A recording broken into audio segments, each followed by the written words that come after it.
Hello and welcome you all to civil सोशन।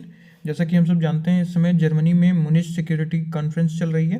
जी हाँ, ये वही कॉन्फ्रेंस है जिसमें अभी हाल ही में हमारी पड़ोसी मुल्क के फील्ड मार्शल, जो कि डोनाल्ड ट्रंप के फेवरेट फील्ड मार्शल हैं, आसिम मुनीर, उनकी बेइज्जती हो गई क्योंकि उनसे आईडी कार्ड मांग लिया गया क्योंकि उनको कोई पहचानता नहीं है।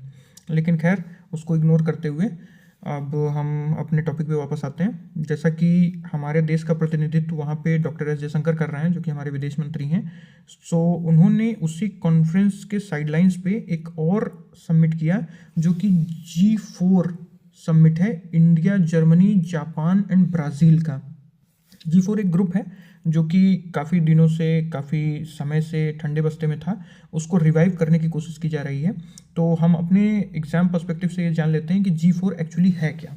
सो what is G4? G4 is the group of 4 countries, an alliance of major countries supporting each other bid. किसके लिए?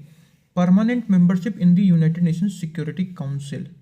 ठीक है, ये चारों देश अपनी बिड, जो कि अपना दायित्व है, वो निभाने के लिए यूनाइटेड नेशन सिक्योरिटी काउंसिल में अपना दावा पेश करते हैं। ये देश कौन कौन से हैं? इंडिया हो गया, जापान हो गया, जर्मनी हो गया एंड ब्राज़ील हो गया।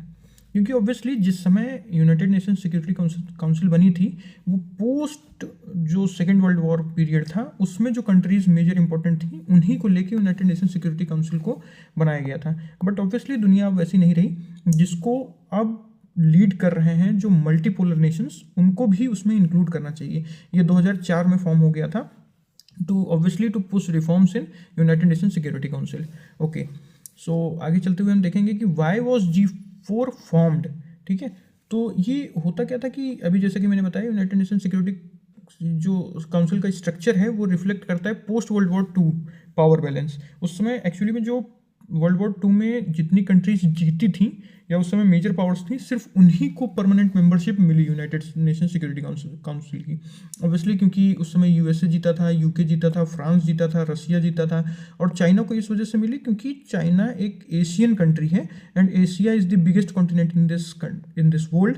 सो एक कंट्री को रखना था, so China was there. Obviously वो सीट इंडिया को ऑफर हुई थी, बट उस टाइम पे हमारी ना कंडीशन ऐसी थी और ना ही हमारी लीडरशिप ऐसी थी जो विलिंग करती थी कि यूनाइटेड नेशन सिक्योरिटी काउंसिल को हम ज्वाइन करें। तो इसलिए उन्होंने ये सीट चाइना को ऑफर कर दी थी। तो इस तरीके से आज हमारे पास 5 जो परमानेंट मेंबर्स हैं वो हमें देखने को मिलते हैं। बट ऑब्वियसली अब वो दुनिया वैसी नहीं रही। तो 2004 में इन कंट्रीज़ को लगा कि यार एक हम बिड देंगे अपनी, चूँकि इंडिविजुअल बिड उतनी कंफर्टेबल और उतनी कारगर नहीं होगी, तो हम एक बिड देंगे अपनी कि हम चारों को परमानेंट मेंबरशिप चाहिए। जो कि ऑब्वियसली ब्राज़ील है तो वो साउथ अमेरिका को रिप्रेजेंट करेगा, इंडिया जो कि वर्ल्ड्स लार्जेस्ट डेमोक्रेसी है and world's largest populated country है, तो वो एशिया को एज अ कॉन्टिनेंट रिप्रेजेंट करेगा, and somehow Japan and Germany का भी यही अपना क्लेम रहता है। तो ये किस लिए होता है? ताकि ग्लोबल पावर डायनेमिक्स को चेंज किया जा सके और जो अभी चेंज हैं उसके अकॉर्डिंग उसको ढाला जा सके। Developing countries deserve representation. भाई डेवलपिंग कंट्रीज का कौन सा रिप्रेजेंटेशन है? एक चाइना है and China is the bully in the developing countries, तो ऑब्वियसली वो इतना कारगर नहीं होता है। African and Latin American are under representative. भाई कौन सी अफ्रीकन कंट्री का आपने रिप्रेजेंटेशन यहाँ पे रखा? कौन सी साउथ अमेरिकन कंट्री का आपने रिप्रेजेंटेशन रखा? साउथ एशियन कंट्रीज कौन सी हैं यहाँ पे? तो इसके लिए G4 कंट्रीज को फॉर्म किया गया। इसके इम्पोर्टेंस क्या है इसकी? ताकि रिफॉर्म हो सके ग्लोबल गवर्नेंस में। ऑब्वियसली इस समय अमेरिकन हेजेमनी तो चल नहीं रही है, ना ही डायपोलैरिटी पे रशियन हेजेमनी चल रही है। तो ये रिफॉर्म हो सके ग्लोबल गवर्नेंस पे, जो seeks expansion of permanent and non permanent seats in United Nation Security Council. जो परमानेंट और नॉन परमानेंट मेंबर्स चुने जाते हैं उसमें रिफॉर्म्स चाहते हैं, और मोर डेमोक्रेटिक और रिप्रेजेंटेटिव डिसीजन मेकिंग हो सके उसमें। अच्छा, रिप्रेजेंटेशन ऑफ मेजर रीजन्स, जैसे एशिया का इंडिया एंड जापान कर सकते हैं, यूरोप का जर्मनी कर सकता है, लैटिन अमेरिका का ब्राज़ील कर सकता है। So that's why they are coming together to form a representation, a stronghold representation for the rest of the world, and economic and political weightage आना चाहिए। ऑल 4 आर मेजर इकोनॉमीज जो G20 members हैं, ये अपना bid देते हैं। जैसे हम प्रस्ताव रखते हैं तो हम बताते हैं कि हम कितने काबिल हैं, तो they are major countries, major economies in G20 members. So significant contributors हैं ये यूएन पीस कीपिंग में।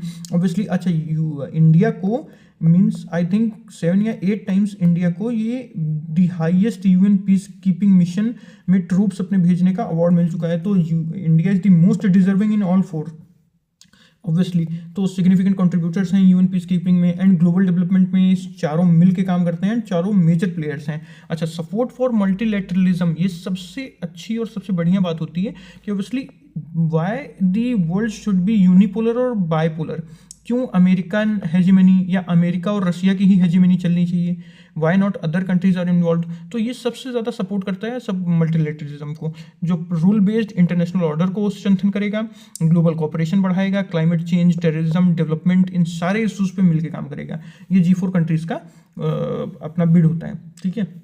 अच्छा, जी कंट्रीज़ हमारे एग्जाम पॉइंट ऑफ व्यू से क्या इंपॉर्टेंस रखती हैं, तो उसको स्ट्रेंथन, अब जैसे हम इंडियन पर्सपेक्टिव से अगर बात करेंगे तो अपने एग्जाम में हम अपने पॉइंट्स रखेंगे। जैसे वर्ल्ड्स लार्जेस्ट डेमोक्रेसी है, जैसा हमने बात किया, reflects India's aspiration for global leadership, ठीक है भाई। Indians are aspiring for global leadership obviously because we are present in each and every part of the world, including our nation as a world's largest nation in terms of population and democracy too.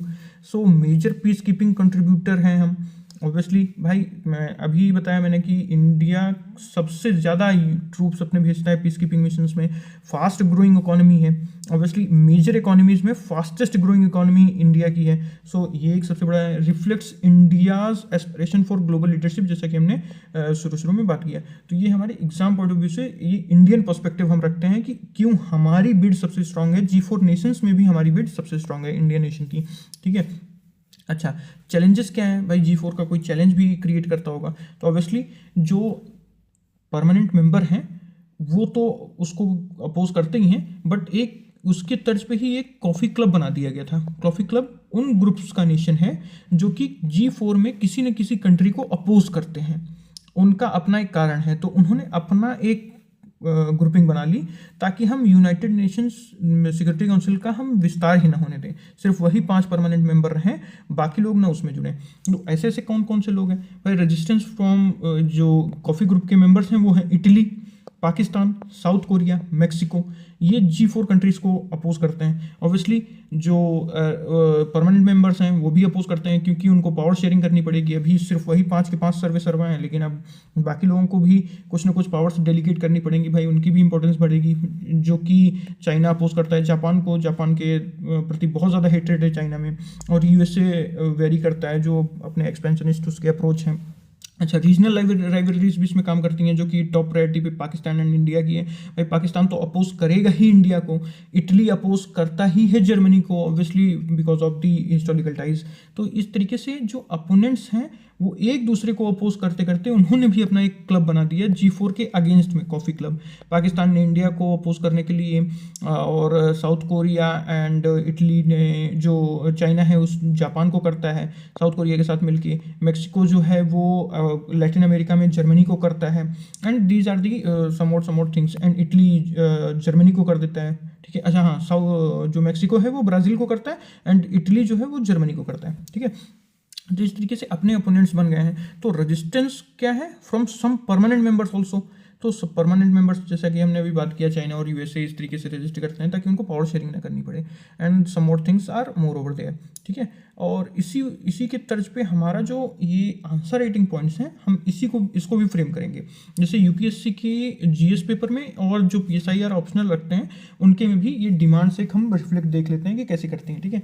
जो हमें demands हैं democratisation की, global institutions की, उसको हम address करेंगे, ठीक है। कैसे, a group of countries including Italy, Pakistan, south Korea, Mexico opposing G4, ये हम उसके चैलेंजेस में लिख सकते हैं, ठीक है। अच्छा, एग्जाम्पल्स ऑफ कोएलिशन डिप्लोमेसी, ठीक है, links with India's foreign policy, goals, reforms, multilateralism, ये कुछ पॉइंट्स हैं जो कि हम अपने आंसर राइटिंग में ऐड कर सकते हैं from this current affairs point of view also, and from the other GS perspective point of views also, ठीक है।